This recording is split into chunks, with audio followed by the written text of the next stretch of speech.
guys. I wanted to come on here and just discuss some things. Just another story time, I guess. But first of all, welcome back to my channel. Thanks for watching my video. Thanks for coming here and even listening to me. I just want to continue to give you guys my experiences when it comes to nursing, being in the nursing field. Um, I was a CNA for 8 years before I was a nurse, and I've been a nurse for a few years now, a little bit more than half than that now. And definitely see a difference. But anywho, just wanted to discuss. So I worked at a facility where there is a particular resident that causes a lot of problems. Everybody have those, right? But no, let me tell you about this.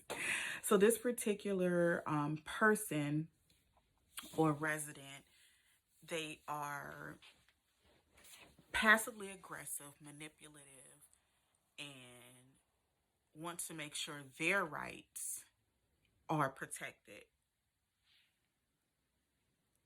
even if it violates others. It bothers me. Like, I know you guys are like, this is typical, but no, this particular person is a whole nother ball game. So typically when you go into a facility, people are given showers twice a week scheduled, right? And if they're able to give more, then they're able to give more.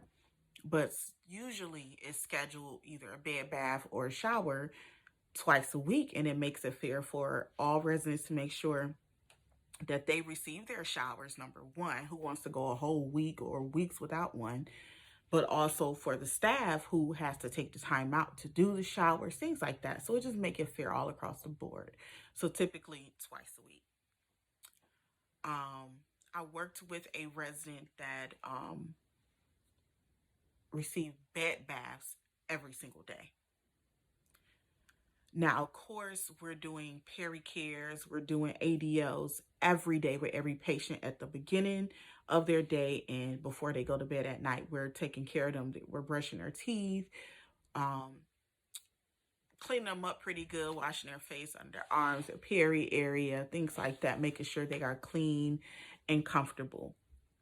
So we're doing that every day with anybody. But this particular resident receives it scheduled every single day.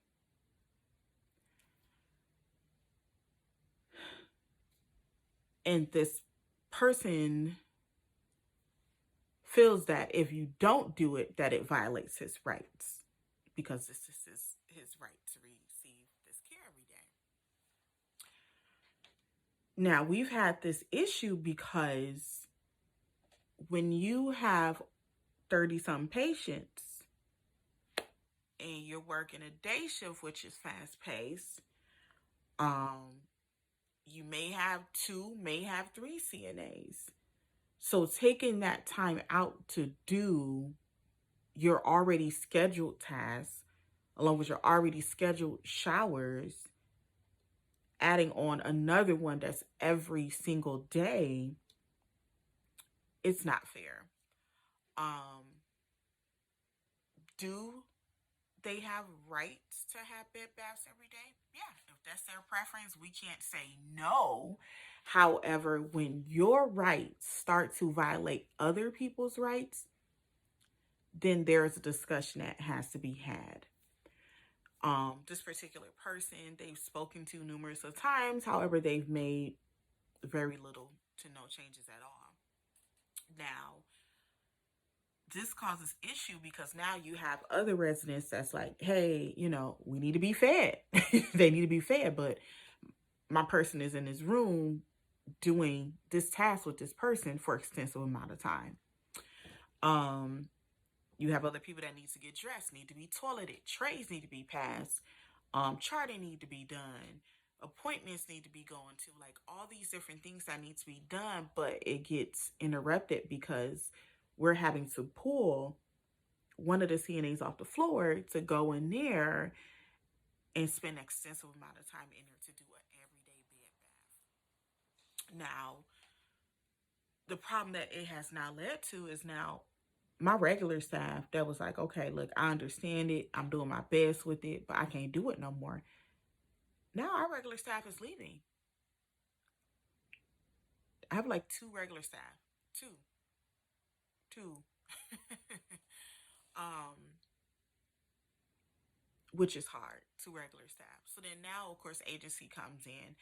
And agency comes in and not saying they automatically go on that assignment, but this particular person is also a no male caregiver. So if the CNA that comes in, if they're female, automatically I have to put you on that assignment because that's the open assignment that we have, because our regulars don't have that assignment. Plus, if I was to move a regular, of course it makes it unfair for the regular, but also it may or may not even be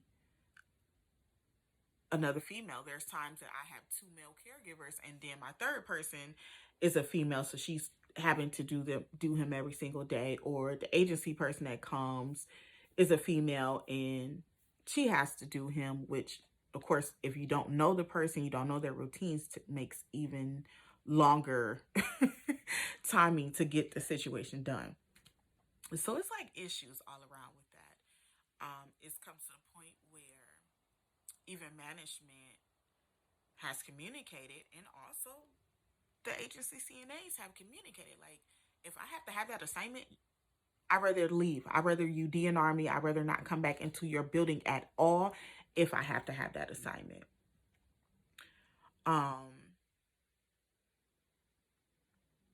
It sucks because this resident is not a bad person at all. Well, overall, we all have our good and bads, but they're not a bad person. However, anybody who takes up a lot of time, especially on day shift, it causes for problems. So now we're stuck at a place where people won't even come to the building because they know that's the only open assignment. Like, they'll see that on the agency app, like, you guys have this open, they'll call, like, what assignment is it? Nope, I'm not coming. Like, I don't care what money you put on there, I'm not coming. And it sucks. Like, it really sucks. I'm not laughing as in it's funny. It's like just laughing just to kind of like calm down some of the frustration, because it's frustrating on his end, because before he was in the facility, this was his norm. This is what he did every day. Just like everybody, like, we shower every day. So that's his norm. And so it's frustrating for him because it's like, this is what I'm used to. Why can't I continue on with my life with having it this way? And it's frustrating for the staff because it's like, we don't mind doing it, but we have so many other things to do. It's frustrating for management because now how do you staff properly when you don't have people that want to even come to your building, even through agency? Is that what assignment is it? Oh no, I'm not coming. And if you don't tell them what assignment it is, they definitely not gonna come because then they know you're hiding something. So it's look, y'all, I'm getting stressed out this day. But it's unfortunate because it's not uncommon. You don't see it a lot, but you might have that one person in every building that really complicates things and may not be intentional. Again, I'm not talking bad about the resident, but what I am speaking of is when it comes to residents' rights. Is it okay for us to potentially violate 30 some other people rights of prompt and adequate treatment in order to make this person happy with having this daily bed bath, right? So it causes a lot of issues, and as the nurse, it's hard because you're like, I want to make sure I protect my resident and they're cared for and they taken care of. But then you want to also make sure that you protect your other residents, and you also want to make sure you protect your CNAs. Now, another issue is not just the time that it takes, because some people are like, okay, just do the bed bath, get it over with. It's not a big deal. When you have people who have setups like it has to be this way, it has to go this structure, it has to, again, they have those rights. So not only is it an everyday bed bath, but it's a set structure you have to use. This tile for this and this tile for that, this structure for this structure for that. Um, I do this part, but while I'm doing this part, don't touch me and work on other parts to speed up your process. No, let me do this part. It's a lot, you guys. Even as a nurse, like I've tried to come in and be like, well, can I help with something to help speed up the process? But more people being in there has not necessarily sped up the process. So it becomes frustrating because now, again, you don't nobody want to come there. Don't nobody want to work there. It is hard because then now your regular staff is being stressed out because now they're being overworked because now they're short staffed because of this situation. So it's just unfortunate. Um, I've also had, like, I've spoken to other CNAs that come there, and I'm like, well, what really is the issue? Because I can work on some stuff while you in there doing that. Like, I can help. I've helped pass trays, pick up trays, feed people, um, get people on toilets, get them off the toilet. Like, I help with stuff while they're in there. So by the time they come out, it's not like they're behind in their work all the time. So I'm like, what really is the issue? Um, I've heard several CNAs. Again, this is a person who is a no male caregiver. So I've heard several female CNAs say, well, he makes me very uncomfortable.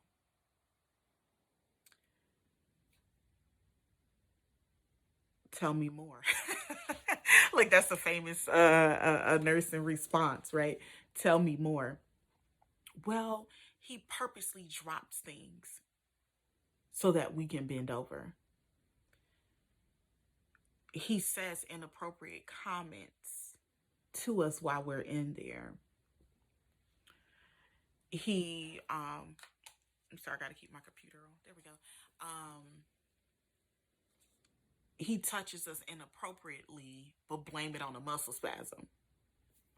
So it's like management is aware of this, case management is aware of this, residents aware of this. Nothing has changed.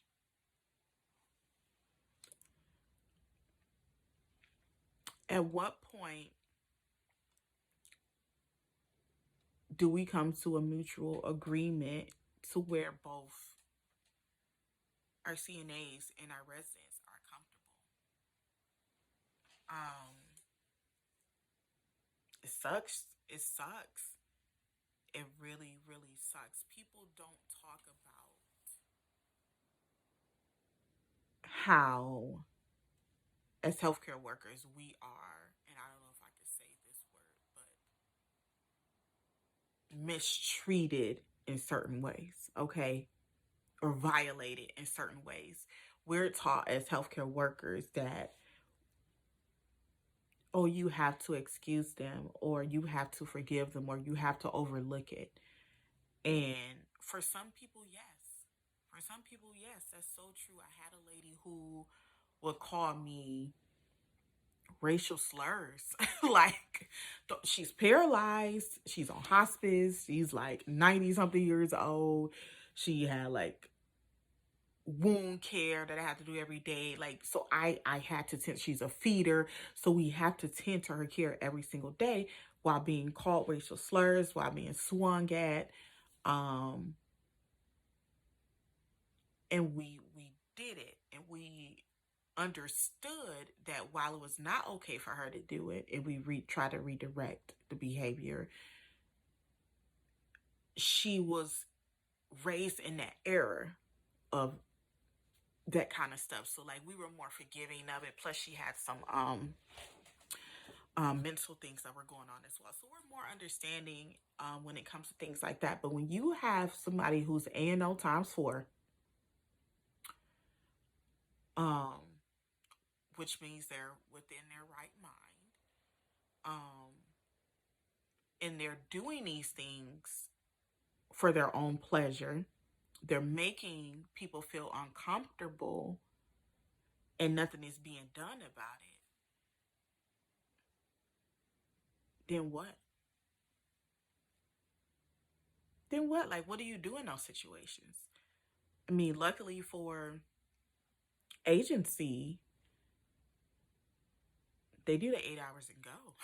Like, they do their hours and go. However, the problem and the issue remains.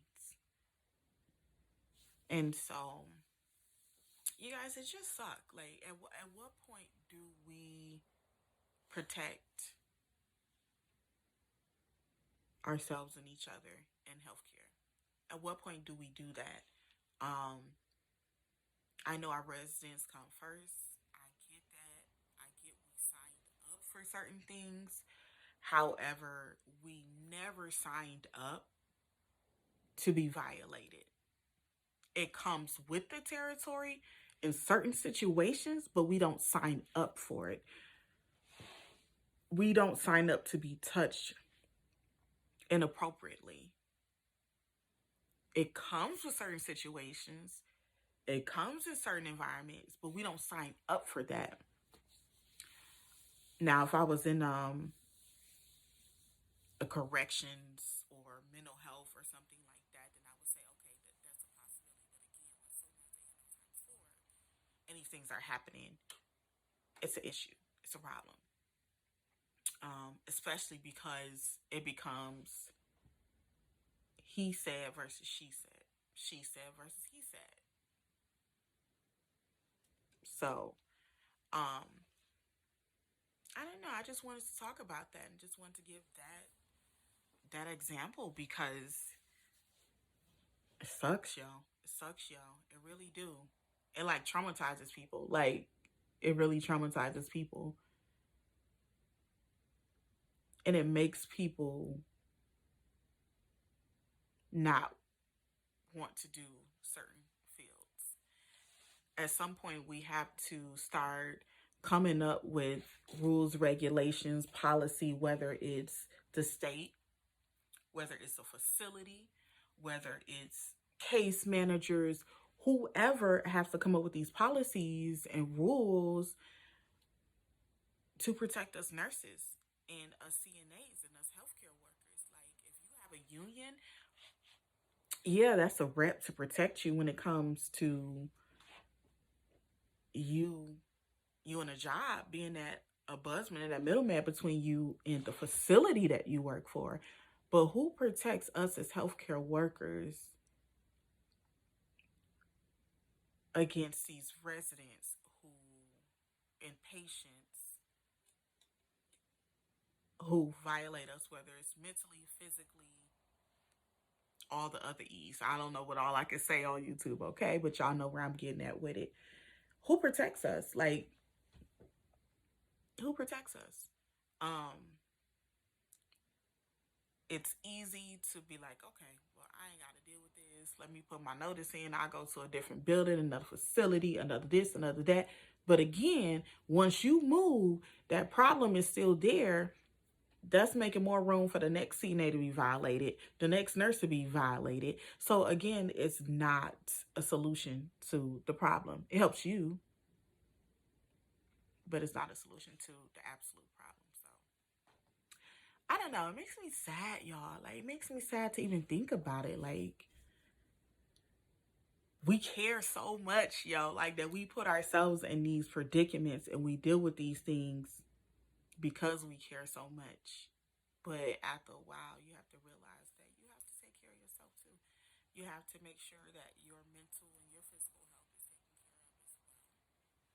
So, just wanted to give you guys that little story because it does bother me. It bothers me often because I go to this place often, and of course, I'm on that unit often, and It just sucks. So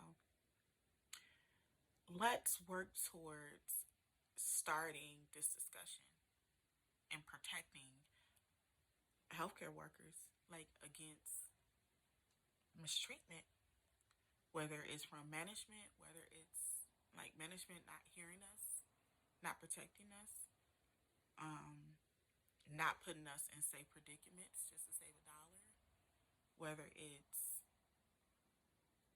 them knowing that our rights as human beings are being violated um, by others.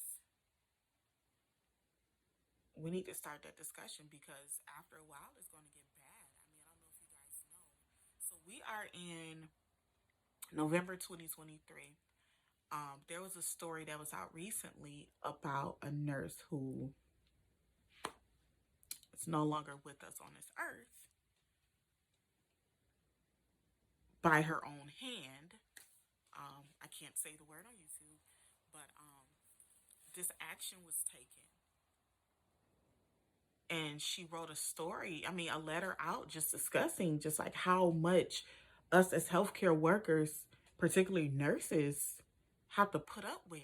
Like, and it led her to do this action. So, like, at what point do we have this discussion of like, who gonna protect us, y'all? Like, what's up? We all for residents' rights. That's what we there for, these patients, to take care of them, make sure they're good. But we gotta be good too. You can't take care of somebody else when you're an empty vessel, or when you're pulling on so much, or when you're just not yourself. So hopefully this is a discussion that we can start having and standing up for our rights. You see hospitals do strikes and all that other stuff, but you know, long-term care is we don't strike. Like, we don't do anything like that. We don't have anybody fighting for our rights or protecting us. So I don't know, you guys, how do you feel about that? I can't remember the nurse name, but that just happened, I think, like August 2023, where that happened, and she left a letter back explaining exactly why, and it was because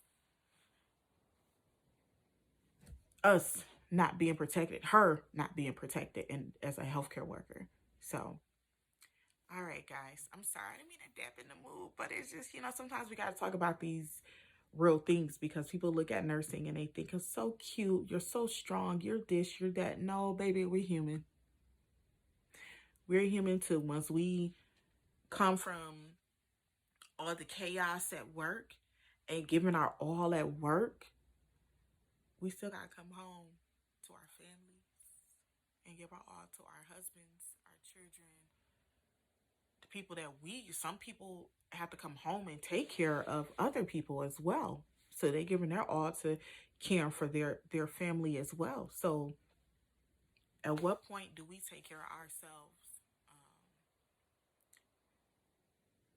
and have someone protecting us as well? So, all right, guys, just a thought, just something to think about. See you guys next